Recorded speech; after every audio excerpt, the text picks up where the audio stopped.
Good morning. My name is Mary. I would like to welcome everyone to the JetBlue Airways third quarter 2020 earnings conference call.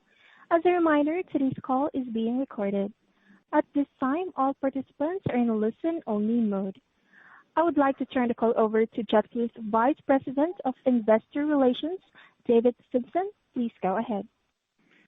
Thanks, Mary. Good morning, everyone, and thanks for joining us for our third quarter 2020 earnings call. This morning, we issued our earnings release, our investor update, and a presentation that we'll reference during this call. All of those documents are available on our website at investor.jetblue.com and have been filed with the SEC. Joining me here in New York to discuss our results are Robin Hayes, our Chief Executive Officer, Joanna Geraghty, our President and Chief Operating Officer, and Steve Priest, our Chief Financial Officer. Also joining us for Q&A are Scott Lawrence, Head of Revenue and Planning, and Dave Clark, VP of Sales and Revenue Management. This morning's call includes forward-looking statements about future events. Actual results may differ materially from those expressed in forward-looking statements due to many factors, and therefore, investors should not place undue reliance on these statements. For additional information concerning factors that could cause results to differ from the forward-looking statements, please refer to our press release, 10-Q, and other reports filed with the SEC. Also, during the course of our call, we may discuss several non-GAAP financial measures.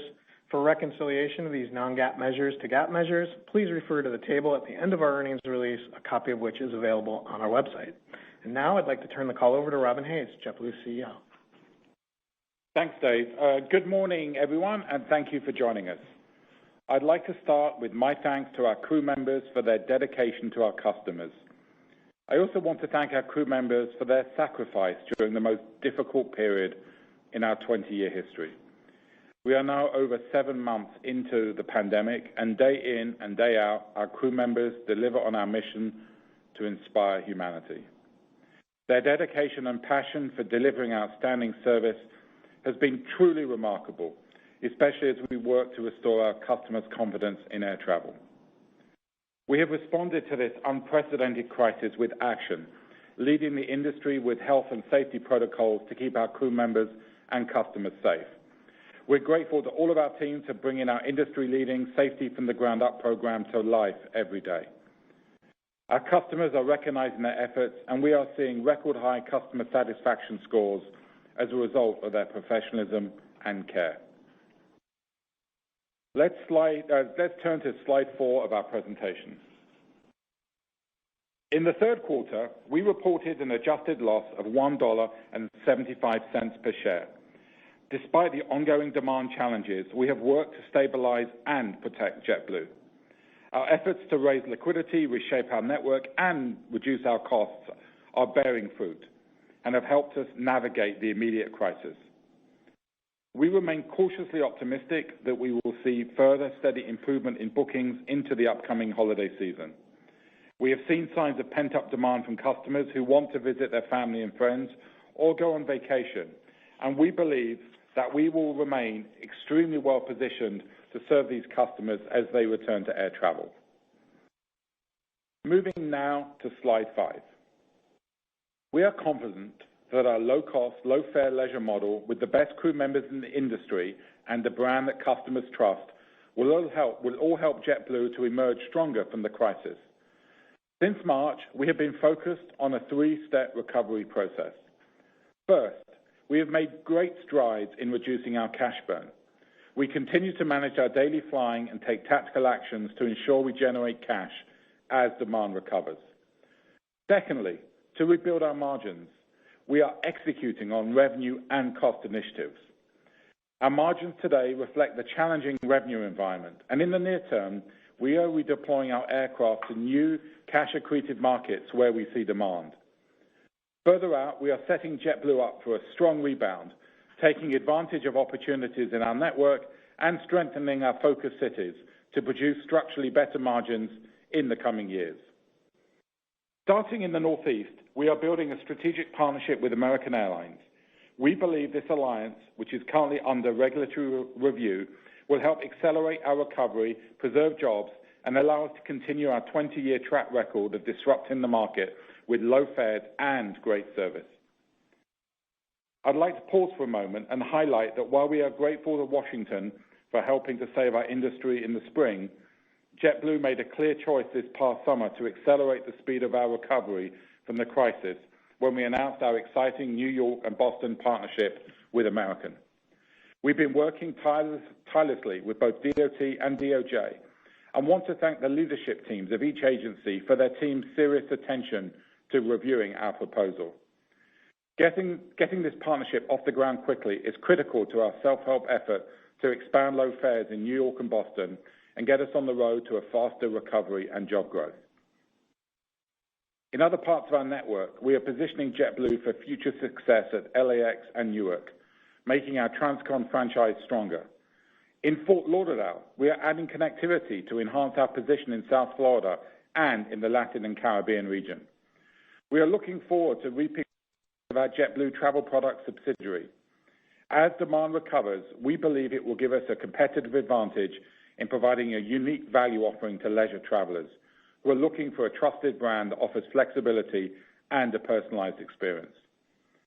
On the cost side, our teams are working to realign JetBlue's cost structure to a temporarily smaller revenue base. Steve will provide some early details about our efforts that we believe will help us remain true to our low-cost routes as we recover from the crisis. Finally, in terms of balance sheet, we have successfully raised more than $4 billion since March, and we have access to further capital should we need it. Naturally, we aim to be free cash flow positive with the goal of repairing our balance sheet over the coming years. Of course, the timing will largely be a result of executing on our cost initiatives and the pace of demand returning. As we look forward to the expected recovery, we continue to work with our elected leaders to help find the best public policies and technologies that will support a safe return to travel. Rapid testing, we believe, can help reopen domestic and international markets and be a critical step in balancing public health considerations while promoting an economic recovery. The landscape continues to evolve, and we are cautiously optimistic that we will see major advancements in this space in the near future. Before closing, and on behalf of all of our crew members, I would like to take a moment to thank the federal government and their advisors for their continued support. The CARES Act payroll support and loan program has helped save many jobs at JetBlue and across the country. The reality is that we are still navigating this unprecedented crisis, and we expect demand to remain depressed for some time. We're optimistic that the leaders of our country will soon find a path to provide additional support for jobs in our industry, giving us vital time to execute our recovery plan. Thanks again to our amazing and inspiring crew members who, despite the current hardships, continue to show their dedication to safely serving our customers and taking care of each other. Joanna, over to you. Thank you, Robin. I'd like to start by expressing my profound thanks and gratitude to our crew members for their extraordinary efforts, both on behalf of each other and on behalf of our customers, in delivering day in and day out on the commitments we've made in our Safety from the Ground Up program. Our crew members are the face of JetBlue, and as customers become more confident and return to air travel, we know it will be our crew members who lead the way, convincing the flying public that with the safety measures we have undertaken and observed, air travel is indeed safe for all. We continue to see new data that proves that the controlled aircraft cabin environment limits the transmission of COVID because of how often cabin air is continuously recirculated, the top to bottom airflow patterns that avoid spreading bacteria, and the hospital-grade HEPA filters, which remove 99.9% of particles and bacteria. Independent research studies by Harvard, IATA, and the Department of Defense, to name just a few, indicate that air travel is safe, and the risk of contracting COVID-19 on board an aircraft, particularly when wearing a mask, is very low. Our customers are telling us that we are taking the right actions to keep them safe, with nearly 95% of customers who have flown with us during the pandemic saying they will fly JetBlue again in the very near future. Our Net Promoter Scores are near an all-time high, with a 10-point increase reflecting that our crew members are doing an exceptional job delivering a safe experience during these unique times. This is simply remarkable. Customers trust JetBlue, and we remain their first airline of choice in our key markets. That said, the lack of uniformity in foreign and U.S. state government regulations related to quarantining present additional challenges to recovery, and we are working to support our customers to understand and comply with these rules. And for those that need a coronavirus test prior to travel, we are building partnerships to make COVID testing more accessible. Moving to slide 7. In the third quarter, our revenue declined 76% year over year, a welcome improvement compared to our initial expectation. We saw a modest sequential improvement in August and September demand as new case counts decreased and quarantine restrictions in some states were eased. During the quarter, we were pleased to see states such as Connecticut and Massachusetts roll out testing options to help travelers manage through quarantines. Our Northeast geography continues to be disproportionately impacted, but we believe it will undoubtedly rebound as it always has with past challenges. In terms of key markets, we saw relative strength in our Latin and Caribbean region, especially driven by visiting friends and relative demand. By the end of the quarter, 20 of our 35 international destinations were open to customers from the U.S., albeit with varying travel requirements. We expect more destinations to reopen, subject to foreign government rules. Transcon demand trends modestly improved, following the removal of quarantine measures from travel between New York and California. Lastly, northeast of Florida traffic was a relative source of strength, despite the tri-state quarantine and pricing pressures from elevated industry capacity. Our planning assumption for the fourth quarter is a revenue decline of approximately 65% year over year. We are encouraged by customers responding positively to our promotional activity, including an early holiday sale in late September. And although there is still quite a lot of uncertainty about the evolution of coronavirus, we are starting to see the booking curve extend slightly into the upcoming Thanksgiving and December holiday travel period. Booking trends remain largely close in, but continue to improve despite the recent rise in case counts. In terms of markets, we continue to see demand recovering quickest to Latin, Caribbean, and Florida destinations. Turning to capacity on slide 8. We are managing through the volatile demand environment with a laser focus on capacity, planning our schedules a few months out, and adapting it to close-in trends. During the third quarter, our flown capacity declined 58% year over year, lower than our initial planning assumptions, as we optimized flying to manage cash burn. As revenue trends improved slightly through the summer months, our system load factor increased to approximately 50% at the end of the quarter. For the fourth quarter, our current planning assumption is for capacity to decline approximately 45% year over year, given our current expectations for improved bookings. In the near term, we have reallocated some aircraft to new markets to capture VFR and leisure demand, helping us generate additional cash in our focus cities and in non-traditional markets for JetBlue.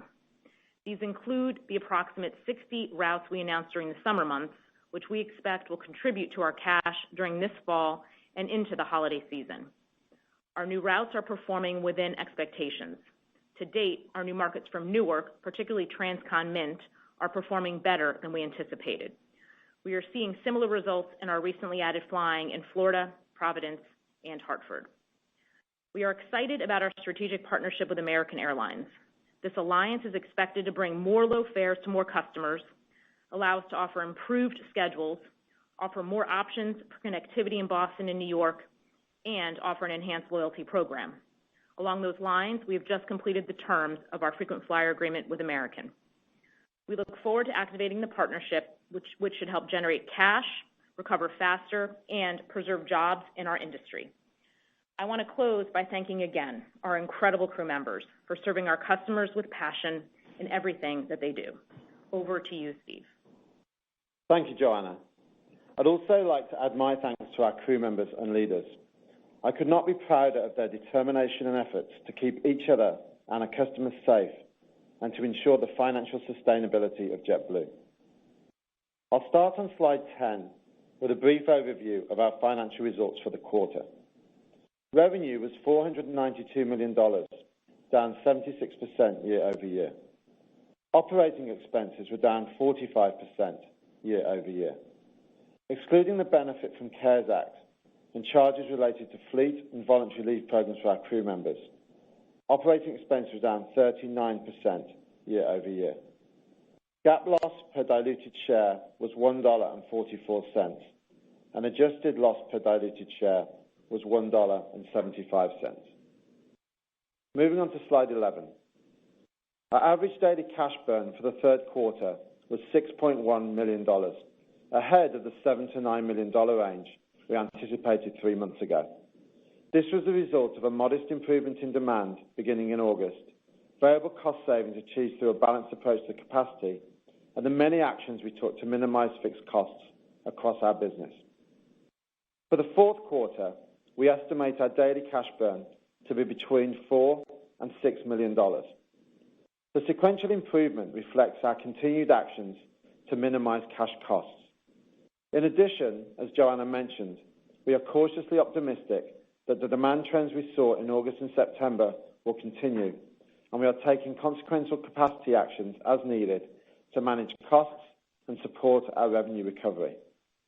Where we fall within the range will again depend on the pace of the revenue recovery we see during the quarter. At the end of September, our total liquidity, included restricted and unrestricted cash, was $3.1 billion, or 38% of our 2019 revenue. During the quarter, we drew down $114 million from the CARES Act loan program and raised over $300 million of sale-leaseback proceeds on a mix of existing and new aircraft deliveries. In addition, we refinanced our $1 billion term loan facility with 2 EETC transactions. We have approximately $1 billion of traditional unencumbered assets on the balance sheet, excluding our loyalty program and subsidiaries. With regards to our loyalty program, we continue to explore parallel paths with both U.S. Treasury and the capital markets to raise up to $2 billion of additional liquidity. Turning to slide 12. During the third quarter, our adjusted operating expenses declined 39% year over year. This excludes the payroll benefit from CARES Act of $332 million, $58 million in charges related to crew member opt-out programs, a $56 million charge related to a fleet impairment, and a $106 million charge related to the loss incurred on sale-leasebacks. Since the start of COVID-19, we have offered a significant number of voluntary programs that help us preserve jobs and avoid furloughs. On a cumulative basis, over 6,600 crew members have volunteered for opt-outs or extended leave programs, and we continue to offer similar initiatives to help us adjust resources to support our flying.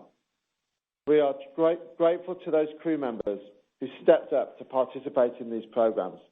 Their contribution has been instrumental in preserving the financial health of JetBlue. Our working assumption for the fourth quarter is a reduction in our total operating expenses of approximately 30% year over year. The sequential change is primarily due to scheduled increase in capacity to support revenue, mitigated by our continued efforts to lower fixed costs. As we navigate the current environment with a steady hand, we are shifting our work to rebuilding our margins. We are taking an aggressive approach to improving our cost structure, better aligning our fixed and variable cost base to temporarily lower revenue and capacity. We believe that our work will return JetBlue to profitability with structurally better margins, and our ultimate intention is to achieve superior pre-tax margins versus the industry. We are currently working on our budget for 2021, assuming a prolonged revenue recovery. Using 2019 as a reference, our emphasis will be lowering our costs on a permanent basis, reducing external spend, and driving efficiency. Our recent delivery of our structural cost program gives us full confidence that we can emerge from this crisis in an even stronger cost position, which we believe will reinforce our margin recovery as demand returns. Moving to slide 13. In the third quarter, we took delivery of 2 A321neos, and in the fourth, we expect delivery of 2 additional A321neos and our first A220. All of our 321 deliveries in the second half of 2020 are covered by sale-leasebacks. The JetBlue fleet currently stands at 265 aircraft, including a recent delivery in early October. Earlier this month, we reached a second negotiated agreement with Airbus to defer additional aircraft and associated capital expenditure over the next few years. Since the beginning of the crisis, we have reduced aircraft and non-aircraft CapEx by approximately $2 billion between 2020 and 2022. I would like to take this opportunity to thank Airbus for their tremendous partnership as we collectively navigate these unprecedented times for our industry. We continue to look forward to bringing both the A321LR and the A220 into the JetBlue fleet to help execute our network strategy and rebuild our margins through their outstanding economics. We are forecasting approximately $200 million of CapEx spend for the remainder of 2020, the majority of which will be funded through sale-leasebacks. We continue to expect our CapEx in 2021 to be less than $1 billion. We have laid out our revised order book in the appendix section of our deck. Moving to slide 14. At the end of September, our debt-to-cap ratio was 58%, a small increase from the prior quarter, driven by sale-leasebacks and the recent draw on the CARES Act loan program. Our balance sheet remains amongst the strongest in the industry, and we believe that our current leverage is very manageable. Over the coming years, we intend to return our balance sheet to pre-pandemic levels while making strategic investments in our network and our fleet to accelerate our recovery efforts.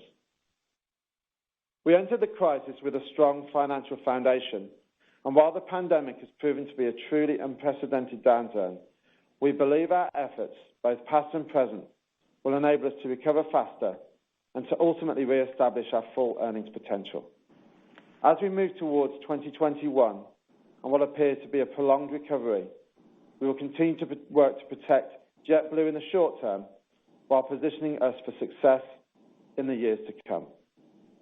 I want to again thank our crew members for their relentless work and also thank our owners for their continued support. With that, we will now take your questions. Thanks, everyone. Mary, we're ready for the question and answer session with the analysts. Please go ahead with the instructions.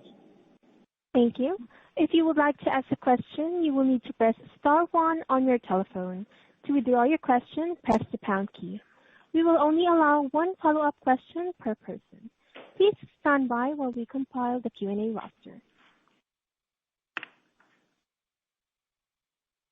Our first question comes from Savi Syth with Raymond James.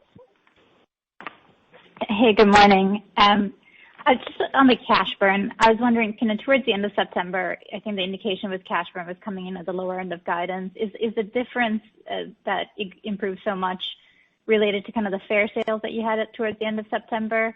And also just what's the kind of the biggest drivers of the improvement that you're expecting from kind of Q3 to Q4? Is that all revenue, or do we see some cost benefits in there as well? Thanks.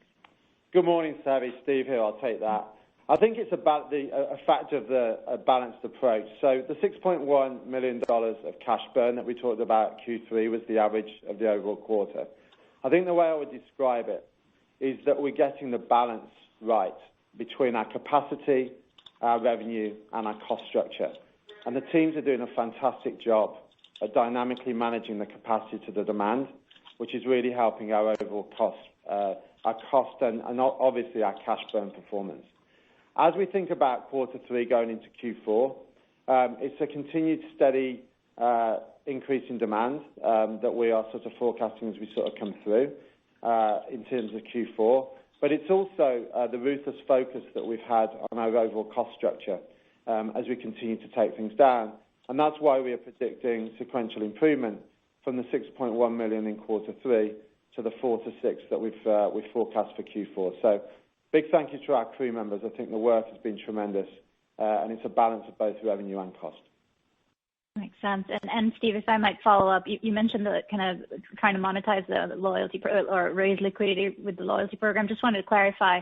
I think you said with the Treasury or capital market. So if you go with the Treasury, would you just swap out whatever collateral you have in there right now, or is there an opportunity to kind of get more financing there? Thank you, Savi. I think the way I would describe our approach, with a very steady hand on the tiller, it's about having flexibility. Robin talked about the support we've had from the government in our prepared comments. We continue, obviously, to look to the federal government to wonder what's going to happen with CARES 2, and we don't know what the outcome of that is at the moment. We also are not very clear, ultimately, what's going to happen to demand environment. So for me, it's about having the access to liquidity and continuing to have the flexibility about what to draw and when. And so we are running a parallel path, both with the sort of federal government, but also looking at a public market transaction. With regards to the government loan, we do have access up to $1.9 billion. So we've just drawn a small slither of that, as we did by the end of September with the $114 million. And so the loyalty program, if we chose to go down that route, would supplement the collateral that we've already committed. Obviously, if we decide to go forward and we determine we need extra liquidity and go forward in the public markets, then we'd obviously look at pledging the loyalty program in the public markets. But I think the overall message I would give the analysts and the investor community is that we've built flexibility, both in terms of the path we take, but also in terms of assessing whether we need the liquidity or not, in terms of the provisions we've put in place to go forward. Got it. All right, thank you. Our next question is from Hunter Keay with Wolfe Research. Your line is open. Good morning, everybody.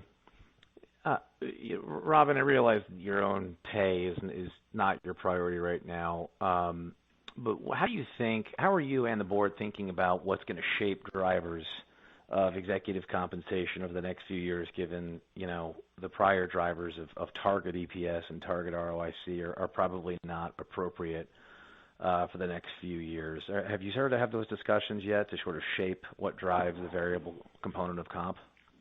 Sure. Hi, Hunter. Good morning. Yes, obviously, right now we're focused on the short term. As we said before, and I laid out in my comments, we laid out a three-stage approach to this about, minimizing cash burn, rebuilding margins, and then repairing the balance sheet. What we try to do is ensure that executive compensation targets align with our priorities as a business. So that's what we're focused on right now. I think margins and EPS, our goal is to get us back on track with that as soon as possible. I think we've also taken a flexible approach to targets over the years where we've adjusted them to, reflect what are the priorities of the time. I will remind you, though, that at least for next period of time and longer if we take the government loan, the exec comp is limited by the CARES Act restrictions. And so that is also something we have to be mindful of and ensure we comply with. Understood. And then I'm sorry for the ridiculous specificity of this follow-up, but you're striking a tone of cautious optimism on holiday bookings. Did you write that script last week? Because it feels like things got maybe a little bit worse over the last few days here, over the weekend at least. Is that, obviously you've had the opportunity to edit that, of course, knowing what we know, but I just want to make sure we're not sort of like top-ticking demand commentary to set expectations for the fourth quarter that maybe things are sort of worsening a little bit around the periphery. Hunter, just a point of clarity, what are you looking at when you say things got worse over the weekend? I'm looking at the positivity tests in the tri-state area, New York City area, Connecticut specifically. Again, this is such a ridiculous specific question, Robin. I know, but no. I just was making sure that you didn't have a secret source of data that we didn't see. Your point is taken. Obviously, you've already answered the question. I get it, but I want to make sure that knowing what we know as of this morning, you still feel like this is realistic commentary. Yeah, let me say one thing, then maybe hand it over to Joanna for more details. I think that what we did see back in the summer was as case counts started to go up in the Sun Belt, we did see an impact on bookings. We've talked about that before. We haven't seen that yet. So as case counts have started to come up around the country, we haven't seen that yet. I think some of that is just there's been a big pent-up demand for travel. Also in the Thanksgiving holiday period, there's lots of students coming home and moving around Thanksgiving, and we think that traffic is going to be hold up pretty well. But as we said before, this is a non-linear recovery path. We expect it to ebb and wane.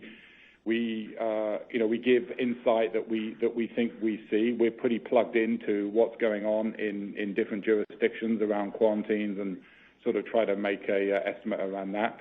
But as you know, Hunter, this thing can move very quickly. I think we have about 28 states or maybe 30 states now where the R rate is sort of at or close to about 1.2%.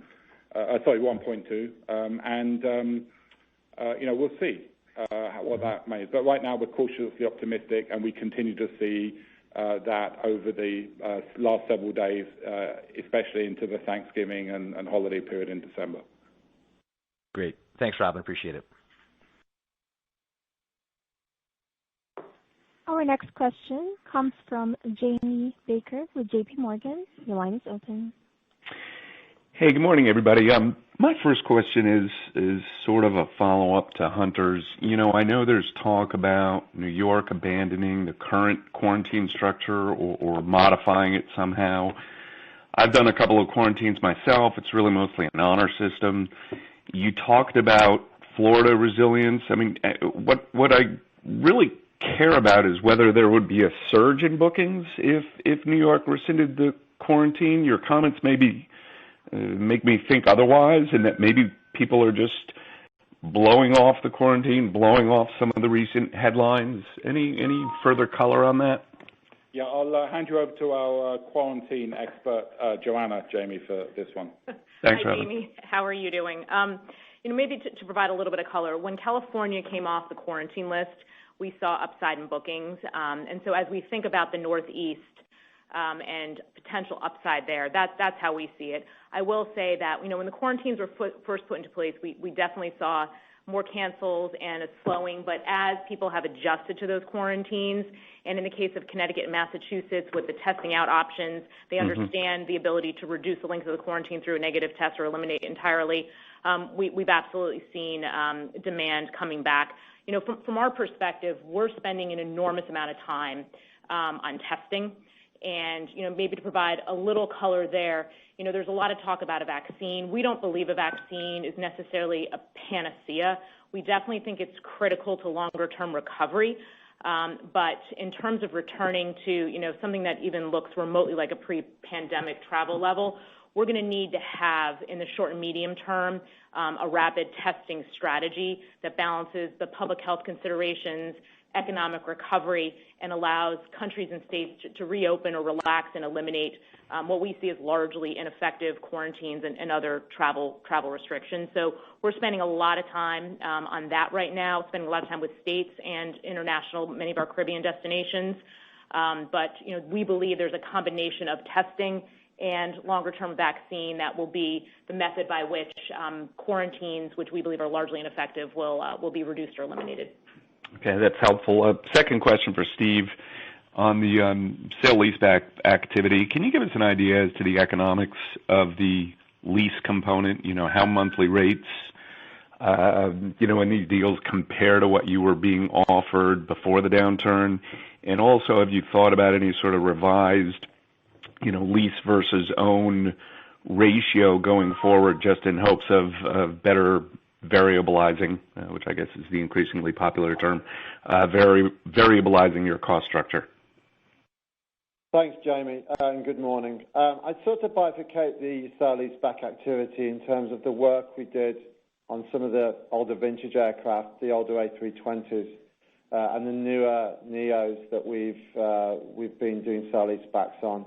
I have been pleasantly surprised. I'm obviously not going to get into the economics on the call, but I've been pleasantly surprised about the transactions that we've managed to go forward with. We did them obviously towards the start of the last quarter, and the work has been done, and there was a pretty good demand for JetBlue metal, so I was pretty pleased with where we ended up with from a sort of rates perspective. And so the team, and a big shout out to the team, there were complex transactions, and the work that the teams worked through to make that happen was outstanding. With regards to your question about sale-leasebacks, I've been very public about my views of this over the last 3 years, which we have leaned because of the relatively strong position that JetBlue has had, the strength of our balance sheet, the cash that we're throwing off from operations. meant that for the aircraft deliveries, we generally steered away from sale-leasebacks. Obviously, we're in unprecedented times, and we've used this as a balance to continue to generate cash for JetBlue and bring cash into the business. And so in the short term, we have notched up our proportionality of the fleet that's under sale-leaseback. But I certainly, looking forward back to pre-pandemic situation, we're genuinely more geared towards the sort of the ownership side of things on our fleet going forward. Got it. Thank you both. Take care. Thanks, Jamie. Our next question comes from Duane Pfennigwerth with Evercore ISI. Your line's open.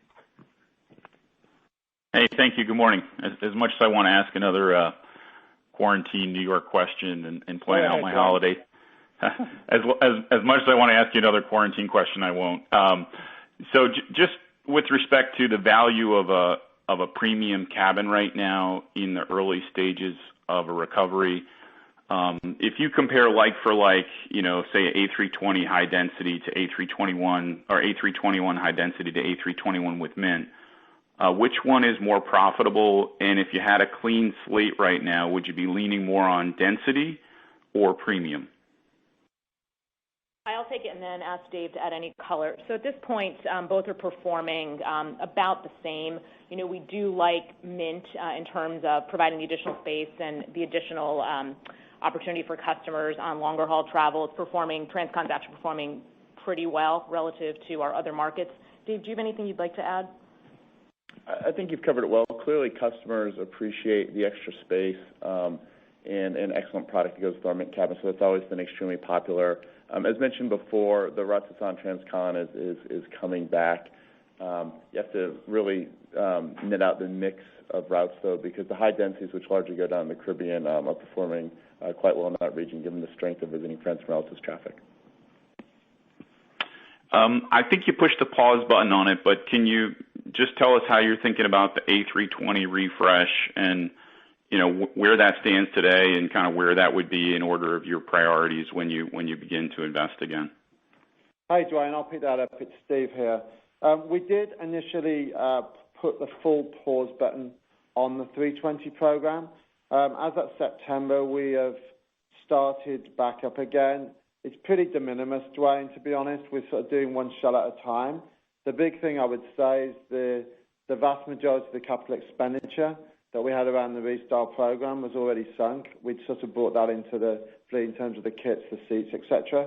But we've obviously our customers appreciate the newer cabin as they sort of come through. So we're sort of steadily doing one at a time as we sort of go through as a very, very slow ramp. And then we'll, depending on the demand environment, depending on the revenue environment, we'll assess in 2021 when we start ramping things up again to complete the fleet. Okay, thank you. Thanks, Duane. Have a good day. Our next question comes from Catherine O'Brien with Goldman Sachs. Your line's open. Hey, good morning, everyone. Thanks so much for the time. So this one's for Steve. Just a question on your structural cost program. I know before COVID, you'd already locked in above the high end of your 250 to 300 run rate target, and that was before the engine deal you've secured since then. But, how should we be thinking about the incremental cost savings we should be expecting next year versus maybe 2019, just from this program exclusively? So what of that cost savings of over 300 million is flowing through in 2020, and then what will be incremental next year? Thanks. Thanks, Katie, and good morning. First of all, I would like to say how pleased I am in terms of where we are with our continued focus on our cost structure. The structural cost program set us up extremely well, to your point, I think for two reasons. One, it's really embedded a culture of cost consciousness across the whole of JetBlue. And secondly, there was a very significant number of initiatives that we've been able to build upon as we've navigated through the crisis. I think when I stand back and think about our cost structure, outside fuel, obviously the biggest costs associated with both sort of labour, our crew members, and our business partners from an external spend perspective. And so the way we're thinking about this, Katie, is a couple of things. Number one, taking a real sort of focused look at taking fixed costs out of our business. And we've already started doing a lot of things in the short term, which will stand the test of time, so they truly will be structural, as we sort of did before, and building on the $320 million that we delivered coming into the 2020 year. The way we think about this is obviously we'll continue to use those initiatives and additional cost savings as we go through 21.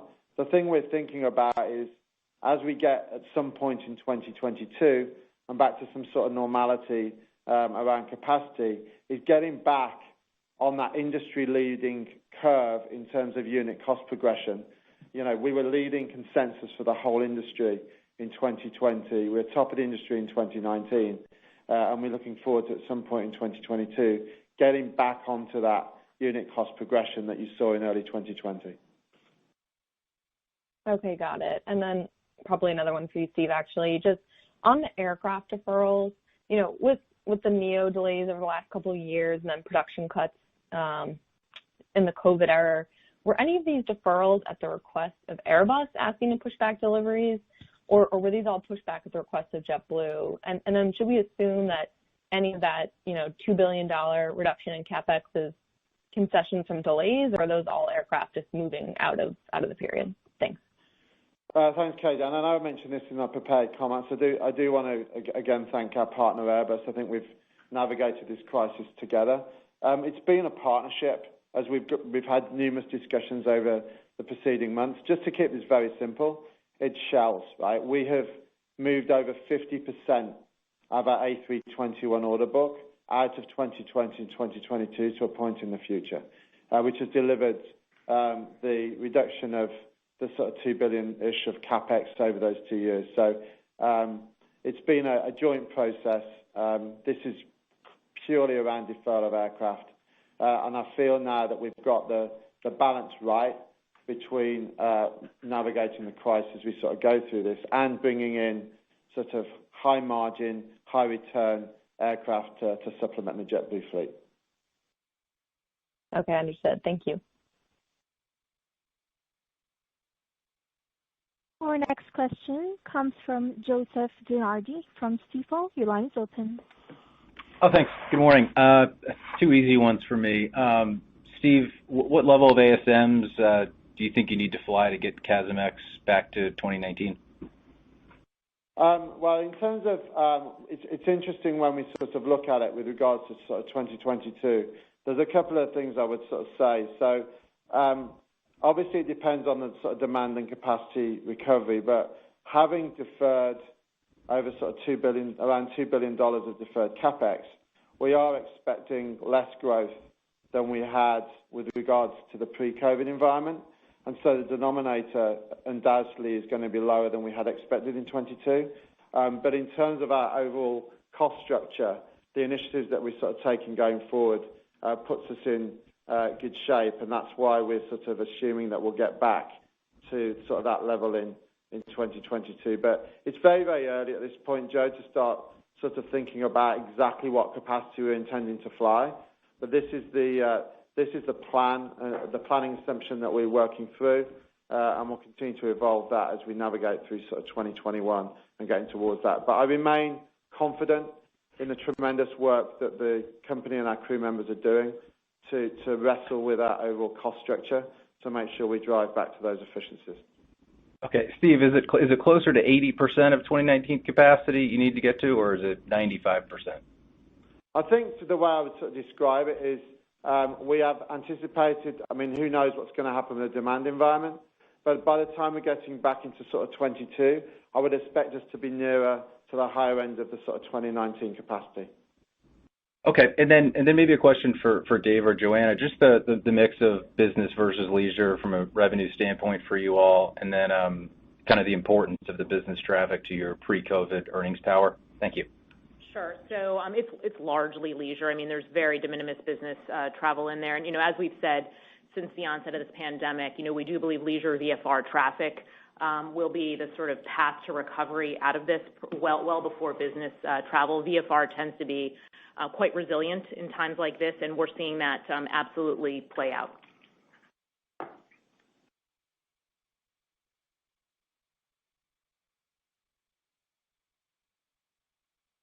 Our next question comes from Brandon Oglenski with Barclays. Your line is open.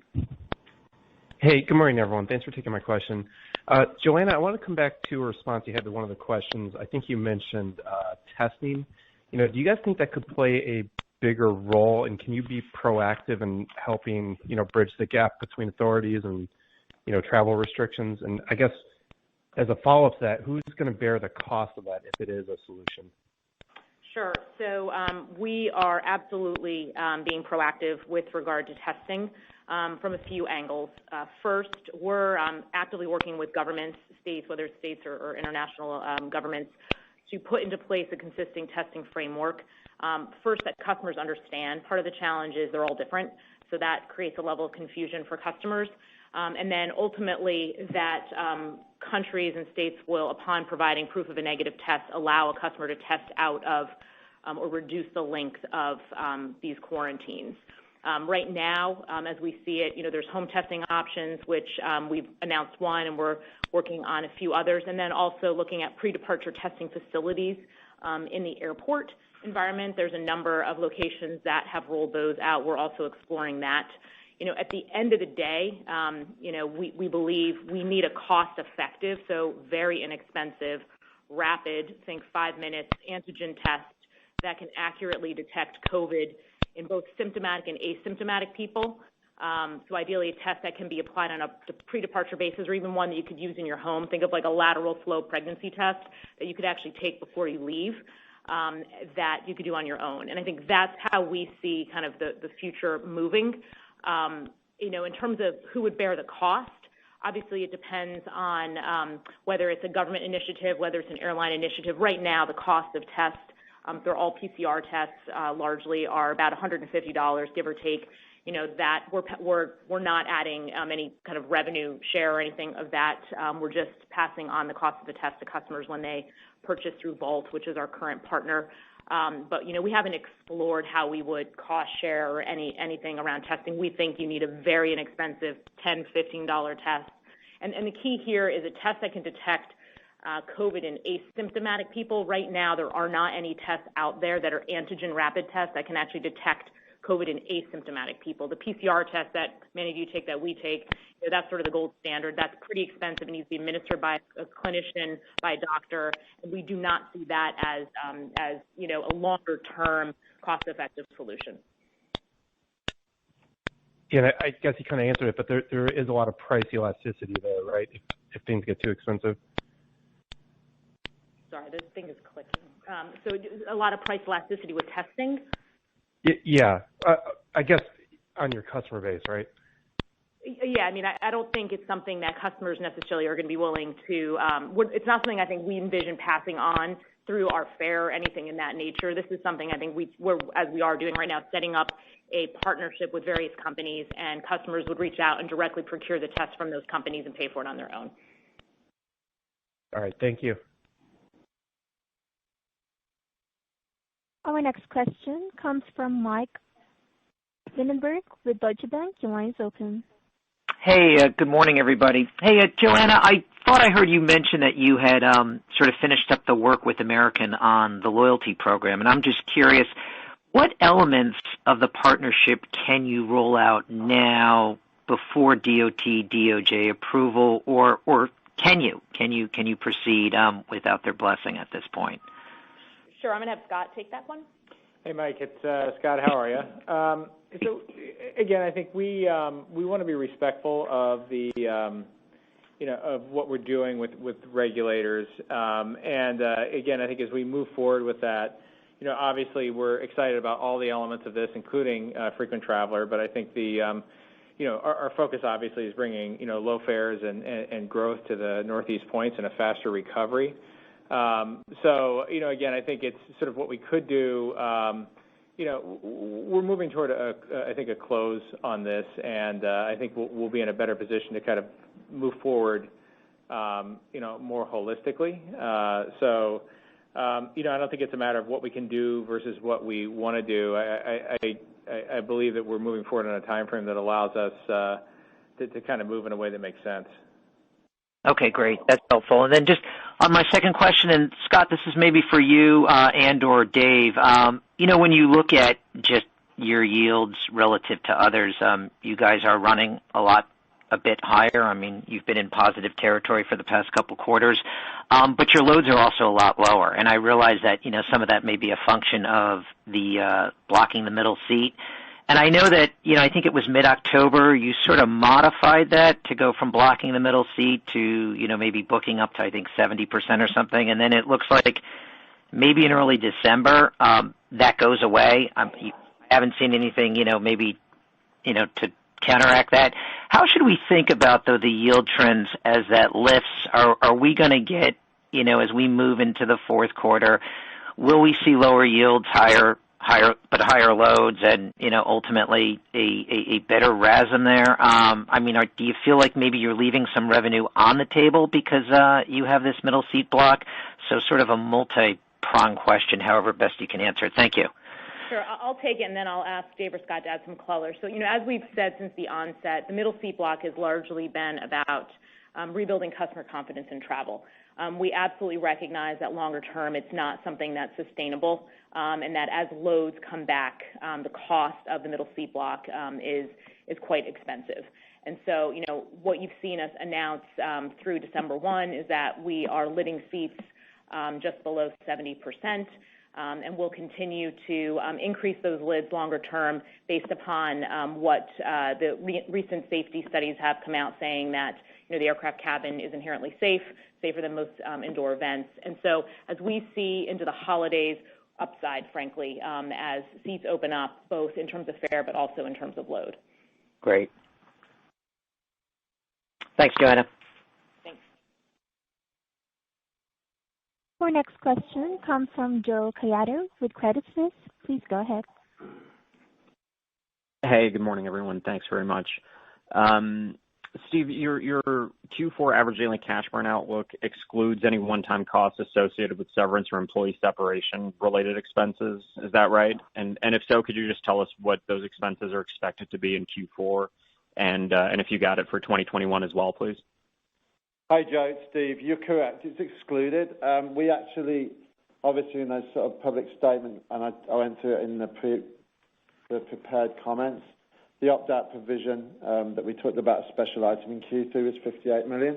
And so that is the absolute lion's share of what you're going to see with regard to that in terms of what we know at the moment. Our crew members have really sort of stepped up, and I want to take this opportunity to thank them to support us through that. Obviously, with regard to sort of 21, we're not sort of getting into any of that yet because we don't know what the future holds. But the lion's share, the absolute lion's share, has already been booked in Q3. Got it. Thanks for clarifying that. And then just a quick follow-up, maybe for Joanna. I think as part of your revenue initiatives, you highlighted in the slide an upgrade of the revenue management optimization system. And I'm just curious, didn't you recently upgrade the RM system in the last year or two? And so can you describe exactly what this upgrade is and what capabilities you're unlocking with that? Thanks for the time, everyone. Sure. Dave Clark is very excited to talk about our new RM system, so I'll pass it over to him. Sure. Thanks for the question.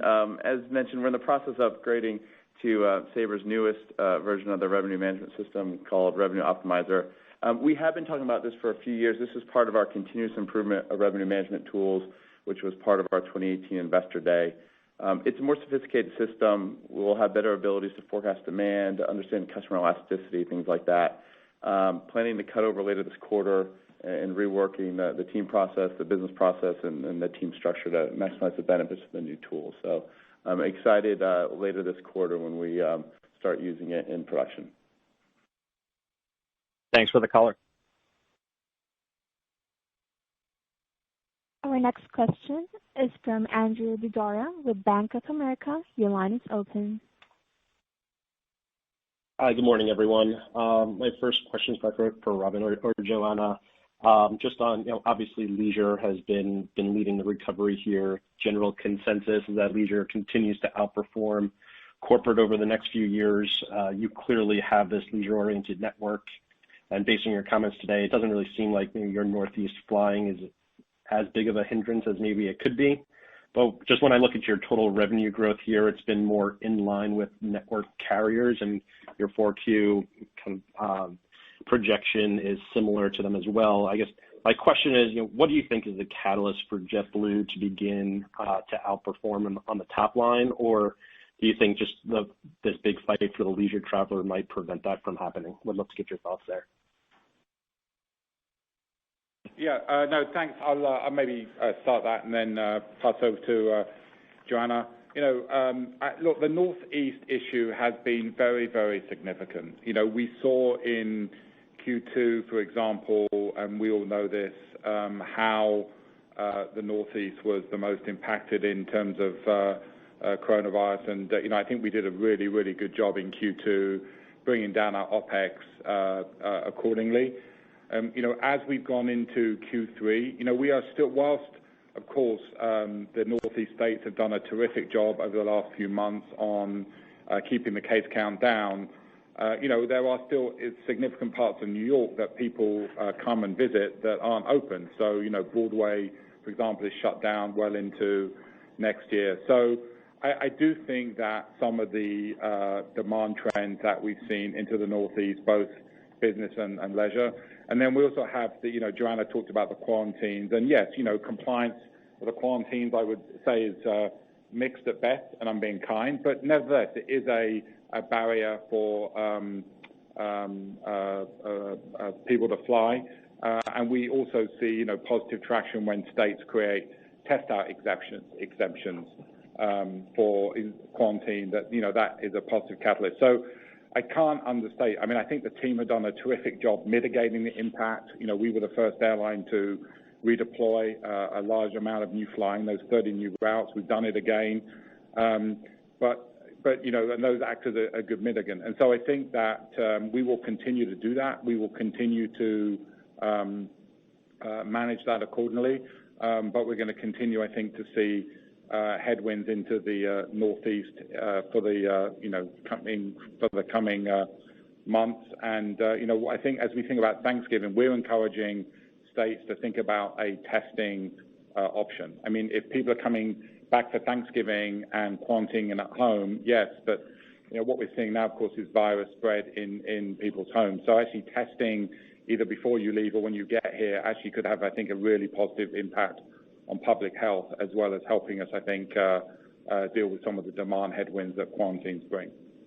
Joanna, anything to add? Yeah, I think I'd just add leisure VFR is what we are built to do. It's what we were founded on, and we've got a product, a price point, a cost structure all built for leisure. And as we navigate through this crisis and see that that's where the demand is, we are uniquely positioned to meet that demand and recover more quickly than carriers that are overly reliant on business travel.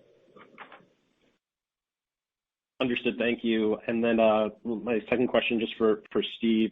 I know you probably get this question a lot, but just want to get your thoughts on where you think kind of liquidity requirements move to sort of on the back end of the pandemic. And I ask because you clearly have a couple of years worth of liquidity on your balance sheet right now at fourth quarter cash burn levels. So just trying to figure out how quickly the balance sheet can be repaired once we start to see demand recover more robustly here. Thank you. Thanks, Andrew, and I'll make this brief. I've again been delighted with the work the Treasury team have done. I've described it before as having a steady hand on the tiller. We've been flexible, we've been measured in terms of how we've gone through and raised liquidity. Coming into the crisis with one of the strongest balance sheets in the industry, we kept about a 10 to 12% cash of trailing 12 months revenue. I think undoubtedly, Andrew, we are in a position where the industry as a whole will be rethinking that going forward. Obviously, we're in a once-in-a-generational pandemic, but at the same time, I think those that have had stronger balance sheets like us coming into this will obviously benefit going forward. So we'll certainly assess that as we come out the other side. During the pandemic, as we are at the moment, having over $3 billion in the bank and sort of navigating that through, make sure that I can sleep well at night. And balance sheet repair is absolutely at the forefront of our thinking. We've got to sort of get down to eliminate the cash burn, really focus on the margins and start driving positive cash from operations. But as Robin said in his prepared comments, the balance sheet repair is right at the front of our thinking as we come out the other side of the crisis. Thank you, everyone. Thank you. Our last question comes from Miles Walton from UBS. Your line is open. Great, thanks. So the last couple of quarters, last quarter and then this upcoming quarter that you're looking at, you're guiding to a 30% incremental drop through. And Steve, maybe just looking into 21, is that an appropriate drop through to be looking at for operating earnings relative to revenue growth? Or are there other costs perhaps coming back into the system that you've maybe avoided, or better cost savings that are going to be in the structural run rate? Hi, Miles. I think I'd start off with a couple of the headwinds, I think, that generally people have got to sort of think about. Obviously, in the very, very short term, you're going to sort of have a bit of a peak in terms of medical costs as you sort of come out the back end of the quarter where people have put some certain elective procedures off, etc. But the biggest two that I think we've got to navigate in the sort of immediate future is rent and landing fees, where you think about the sort of public entities and the airports where they've had less traffic going through, so that puts natural pressure on the cost structure. And in addition, as the volumes of our customers go up, thinking about sort of the amount of sort of cleaning services and initiatives that the industry as a whole has got to put forward. So when I think about headwinds, they're probably the couple. In terms of the work that we're doing in terms of the tailwinds, that's really, as I've said before in my previous answers to questions, we've done a tremendous job at JetBlue through the structural cost program. We've really taken a hammer to some of the bigger cost items. Think about engine maintenance, think about heavy maintenance, think about taking fixed costs out, but also predominantly over the last few months, we've been shifting fixed costs to variable. We've done some outsourcing from an airport standpoint. We've done some insourcing to drive millions of dollars of benefits in our tech ops organization. We're bringing some heavy maintenance work. So we're leaving no stone unturned to make sure we get back onto that sort of early 2020 trajectory as we get into the sort of 22 financial year. So I'm pleased with the progress we're making. Okay, I'll leave it at one. Thanks. Thank you very much, Miles. And that concludes our third quarter 2020 conference call. Thanks for joining us. Have a great day. And again, that will conclude today's conference. Thank you for your participation.